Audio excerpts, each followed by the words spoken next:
Israel के लिए क्या मुसीबत बन रहे हैं भारतीय सैनिक और उन्हें हटाना चाह रहा है इजराइल। यूएन का एक बहुत बड़ा दावा है, जानेंगे क्या है मामला। तो वहीं दूसरी तरफ क्या है ODAB 9000 जिसे गिरा दिया गया है और क्या ये सबसे बड़ी तबाही लेकर आया है। जियोपॉलिटिक्स में बहुत कुछ चल रहा है, हमेशा की तरह जानने को मिलेगा बहुत कुछ। आइए जानते हैं इन खबरों को विस्तार से। रूस ने कथित तौर पर यूक्रेन में अपना सबसे ताकतवर बम ODAB 9000 गिराया है, जिसे फादर ऑफ ऑल बम कहा जाता है। द सन ने रूस समर्थकों की ओर से शेयर किए जा रहे कुछ वीडियो फुटेज के आधार पर यह दावा किया कि व्लादिमीर पुतिन ने यूक्रेन में सबसे शक्तिशाली गैर परमाणु हथियार का इस्तेमाल किया है। वीडियो में आग का गोला और धुएं का गुबार देखा गया। इसी आधार पर भयावह बम के इस्तेमाल की बातें कही जा रही है। द सन के मुताबिक रूसी टेलीग्राम साइटों पर पुतिन समर्थक जेड चैनल्स के ओर से साझा किए गए वीडियो में यूक्रेन के खार्किव क्षेत्र पर घातक ODAB 9000 गिराने की बात की गई। हालांकि यूक्रेन या रूसी अधिकारियों ने इसकी पुष्टि नहीं की है। इस्तेमाल किया गया बम वास्तव में ODAB 9000 था। यूक्रेन में रूस की ओर से खतरनाक बम के इस्तेमाल पर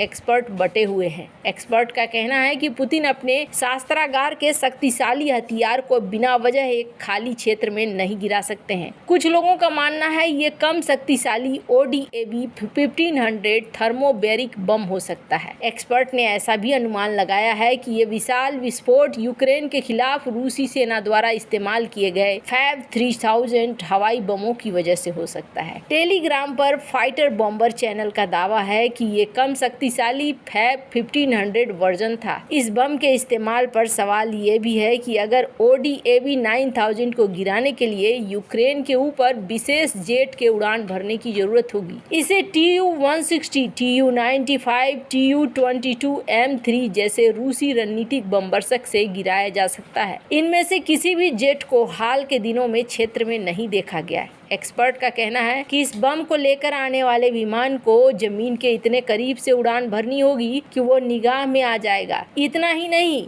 इसे सतह से हवा में मार करने वाली मिसाइल से भी टारगेट किया जा सकता है। ऐसा कुछ भी अगर इस क्षेत्र में नहीं हुआ तो सिर्फ विस्फोट देखकर दावा करना ठीक नहीं है। रूस के जिस ODAB 9000 बम की बात हो रही है वह एक पेलोड विस्फोट करता है। ये तीव्र दबाव और भयंकर गर्मी पैदा करता है। ये खुले घरों के अलावा बंकरों के अंदर शरण लिए हुए व्यक्तियों के लिए भी घातक साबित होता है। इसे बड़े क्षेत्र में दुश्मन के ठिकानों को नष्ट करने के लिए डिजाइन किया गया है। इस बम के गिरने से विस्फोट की लहर और वैक्यूम देर तक बना रहता है, जो इमारतों को गिरा देता है और इसके दायरे में आने वाले लोगों को आंतरिक चोट पहुंचाता है। यूक्रेनी स्रोत कर्नल विटाली सारंटसेव ने इस दावे को यूक्रेन को डराने और क्षेत्र को अस्थिर करने की रूस की चाल कहा है। खार्किव क्षेत्रीय सैन्य कमान के प्रवक्ता ने ODAB 9000 के दावे का खंडन किया है। खैर, जहां एक तरफ ये सब कुछ चल रहा है रूस यूक्रेन के बीच में, तो वहीं दूसरी तरफ भारतीय सैनिक क्या इजराइल के रास्ते की बाधा बन रहे हैं। संयुक्त राष्ट्र महासचिव एंटोनियो गुटरेस ने लेबनान में शांति स्थापना अभियान में सेना भेजने वाले भारत और दूसरे देशों को सराहा है। उन्होंने बुधवार को कहा कि लेबनान में संयुक्त राष्ट्र अंतरिम बल के शांति सैनिक अपनी जगह पर बने हुए हैं। इजराइल ने इन्हें कहीं और ट्रांसफर करने की मांग की है, लेकिन संयुक्त राष्ट्र का ध्वज वहां लहरा रहा है। UN चीफ ने पश्चिम एशिया की स्थिति पर सुरक्षा परिषद के आपातकालीन बैठक में यह बात कही। संयुक्त राष्ट्र महासचिव ने कहा कि मैं संयुक्त राष्ट्र शांति सेना के मिलिट्री और सिविल मेंबर्स तथा सैन्य योगदान देने वाले देशों के प्रति अपनी गहरी कृतज्ञता दोहराता हूं। करीब 900 भारतीय सैनिक UNIFIL के साथ हैं, जो इजराइल और लेबनान को अलग करने वाली ब्लू लाइन पर तैनात है। वे लेबनान में घुस आई इजरायली सेना और लेबनानी आतंकी ग्रुप हिजबुल्लाह के बीच तैनात। गुटेरेस के प्रवक्ता स्टीफन दुजारिक ने कहा कि जमीन पर मौजूद UNIFIL अधिकारियों ने बताया कि गोलीबारी जारी है और पहले से ज्यादा हो रही है। इस सब के बीच वे अपनी सुरक्षा सुनिश्चित करते हुए साथ अपनी जिम्मेदारी निभा रहे हैं। दुजारिक ने बताया कि इजरायली सेना ने UNIFIL को ब्लू लाइन के पास कई जगहों से हटने के लिए कहा था, लेकिन ऑपरेशनल और राजनीतिक नजरिए से इसे नहीं माना गया। उन्होंने कहा कि हम वहीं जमे रहेंगे अपने रुख और शांति सैनिकों की सुरक्षा का हर घंटे के आधार पर आकलन करेंगे। इजराइल ने इस हफ्ते दक्षिणी लेबनान पर जमीनी हमला शुरू किया है। इजराइल ने बुधवार लेबनान में अपने 8 सैनिकों की मौत की पुष्टि की।